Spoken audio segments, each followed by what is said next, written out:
Hello friends, welcome to my YouTube channel. आज इस video में अपन जानेंगे आरसीआईटी कोर्स के बारे में। ये आरसीआईटी कोर्स होता क्या है, कैसे इसको अपन कर सकते हैं, कितने टाइम का ये कोर्स होता है, कैसे एग्ज़ाम होते हैं, ऑनलाइन होता है या ऑफलाइन होता है, और इसमें पासिंग मार्क कितनी है। आरसीआईटी कोर्स की फुल फॉर्म, आरसीआईटी को कौन आयोजित करवाता है, ये सब इस वीडियो में अपन जानेंगे। सबसे पहले आ जाते हैं कि आरसीआईटी क्या है। तो अपन देखते हैं कि आरसीआईटी कोर्स राजस्थान सरकार द्वारा प्रमाणित एक बेसिक कंप्यूटर कोर्स है। आरसीआईटी कोर्स को 25 अप्रैल 2008 में आईटी एजुकेशन लेवल बढ़ाने के लिए शुरू किया गया था। आरसीआईटी परीक्षा का आयोजन वर्धमान महावीर ओपन यूनिवर्सिटी करती है। यह परीक्षा राजस्थान नॉलेज कॉरपोरेशन लिमिटेड के जरिए आयोजित किया जाता है। जिस राजस्थान नॉलेज कॉरपोरेशन लिमिटेड को शॉर्ट में अपन आरकेसीएल भी बोल सकते हैं। ठीक है, कई बार एग्जाम में पूछ लिया जाता है। यह एक डिप्लोमा कोर्स पर आधारित एग्जाम है। आरसीआईटी कंप्यूटर कोर्स सरकारी नौकरी में आवेदन करने के लिए बहुत ज़रूरी हो गया है। इस कंप्यूटर कोर्स में जुड़ी बेसिक जानकारी जैसे कि typing, painting, MS Word, MS Excel, MS PowerPoint और इंटरनेट आदि के बारे में बताया जाता है। इस कंप्यूटर कोर्स की अवधि जैसे कि अपन इस कोर्स को कितने टाइम में कर सकते हैं। यह कोर्स 3 महीने के अंदर हो सकता है। इस कोर्स को हिंदी और इंग्लिश दोनों भाषा में किया जा सकता है। उसके बाद में अपन जानेंगे कि आरसीआईटी कोर्स की फुल फॉर्म और या हिंदी और इंग्लिश दोनों में। तो इंग्लिश में होती है Rajasthan state certificate in information technology, और हिंदी में राजस्थान राज्य प्रमाण पत्र सूचना प्रौद्योगिकी भी कहा जाता है हिंदी में, जो कि एक कंप्यूटर कोर्स का नाम होता है।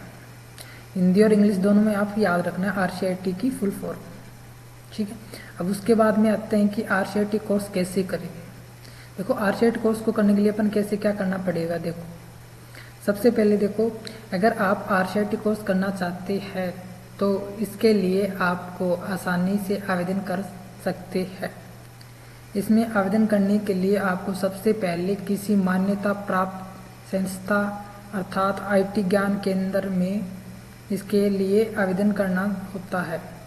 कहने का मतलब है कि आपको जो मान्यता प्राप्त संस्था में एडमिशन करवाना पड़ेगा या अप्लाई करवाना पड़ेगा पहले फॉर्म को, उसके बाद अपन कर सकते हैं। उसके बाद में आते हैं कि आरसीआईटी कोर्स डिटेल। इसमें क्या होता है कि जो आरसीआईटी की मुख्य जानकारी इसमें दे रखी है। पहले 1 अप्रैल 2024 से पहले आरसीआईटी कोर्स की फीस लगती थी 3350 रुपये। अब 1 अप्रैल 2024 के बाद में इस फीस को बढ़ा के कर दिया 4200 रुपये प्रति उम्मीदवार, मतलब प्रति स्टूडेंट। और जो सरकारी कर्मचारी मतलब सरकारी जो भी एम्प्लॉय होगा उसकी जो फीस है वो रहेगी 2700 रुपये प्रति उम्मीदवार। ठीक है, उसके बाद हम आरसीआईटी कोर्स को अपन हिंदी और इंग्लिश दोनों भाषा में कर सकते हैं। आरसीआईटी कोर्स की अवधि 3 महीने यानी कि 132 घंटे होती है। प्रतिदिन 2 घंटे क्लास होती है, जिसमें से 1 घंटा प्रैक्टिकल और 1 घंटा थ्योरी होता है। वैसे ज़रूरी नहीं है कि अपन प्रैक्टिकल क्लास या थ्योरी क्लास लें, वैसे भी अपन पास कर सकते हैं खुद से सेल्फ स्टडी करके। ठीक है, उसके बाद में आता है कि आरसीआईटी कंप्यूटर कोर्स को पास करने के लिए टोटल 100 नंबर में से 40 नंबर लाना होगा। मतलब अपना जो एग्ज़ाम है वो 100 नंबर का होता है, उसमें से कम अपन को 40 नंबर लेके आने पड़ेंगे पास होने के लिए। उसके बाद में अपन आते नीचे, आरसीआईटी एग्ज़ाम कैसे होता है या होगा। तो आरसीआईटी को आपको 2 प्रकार की परीक्षा देनी पड़ती है, जिससे पास करने के बाद ही अपने को सर्टिफिकेट मिलता है। मतलब 2 प्रकार से एग्ज़ाम होता है, उसको दोनों को पास करने के बाद में अपने को सर्टिफिकेट मिलेगा। पहला होता है इंटरनल एग्ज़ाम, दूसरा होता है मेन एग्ज़ाम। अब आते हैं कि इंटरनल एग्ज़ाम क्या होता है, मेन एग्ज़ाम क्या होता है, वो अपन जानेंगे इसके अंदर। अब जानेंगे इंटरनल एग्जाम। इंटरनल एग्जाम यह है परीक्षा सीधे ऑनलाइन होती है और 30 अंकों की होती है। आपको 30 में से 12 अंक लाने अनिवार्य है। मतलब कहने का मतलब जो अपन इंटरनल एग्जाम होता है ना वो ऑनलाइन होता है, वो 30 नंबर का होता है। पास होने के लिए अपन 30 में से 12 नंबर लेके आने अनिवार्य है। इसमें आप अपने कंप्यूटर क्लास से ही दे सकते हो। मतलब कहने का मतलब जहाँ पे भी आपने RCET कोर्स का एडमिशन करवाया है वहाँ से भी आप इस एग्ज़ाम को दे सकते हो ऑनलाइन। ठीक है, उसके बाद में आते हैं अपन मेन एग्ज़ाम के अंदर। मेन एग्ज़ाम यह एक ऑफलाइन परीक्षा होती है। मतलब कहने मतलब जो अपना फर्स्ट एग्ज़ाम होता है ना इंटरनल एग्ज़ाम, वो होता है ऑनलाइन, और अपना जो मेन एग्ज़ाम होता है वो होता है ऑफलाइन। यह एक ऑफलाइन परीक्षा है जो 70 अंकों की होती है और इसमें आपको 70 में से 28 अंक लाने अनिवार्य। कहने का मतलब जो अपने ऑफलाइन मेन एग्ज़ाम होता है ना वो 70 नंबर का होता है। उसमें पास होने के लिए कम से कम अपने को 28 नंबर लेके आने अनिवार्य है और इसमें आपको हर क्वेश्चन के 2 नंबर दिए जाएंगे। क्या इसका मतलब ये है कि जो अपने जितने भी क्वेश्चन आएंगे ना इसमें मेन एग्ज़ाम के अंदर, उसको हर क्वेश्चन का आपको 2 नंबर दिए जाएंगे।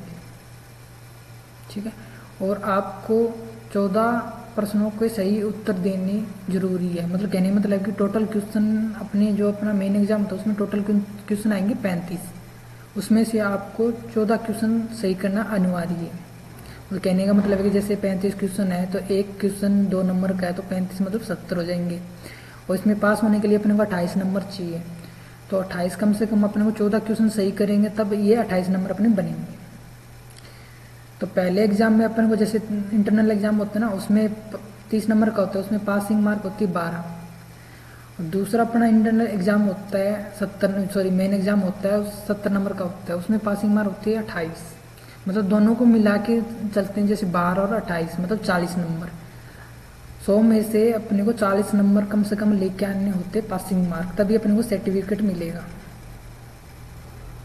ठीक है, अब अपन थोड़ी सी जानकारी जान लेते हैं कि जो अपना मेन एग्जाम होता है ना लास्ट में जो ऑफलाइन एग्जाम होता है ऑनलाइन, इसमें क्वेश्चन होते हैं ना वो होते हैं मल्टी चॉइस क्वेश्चन।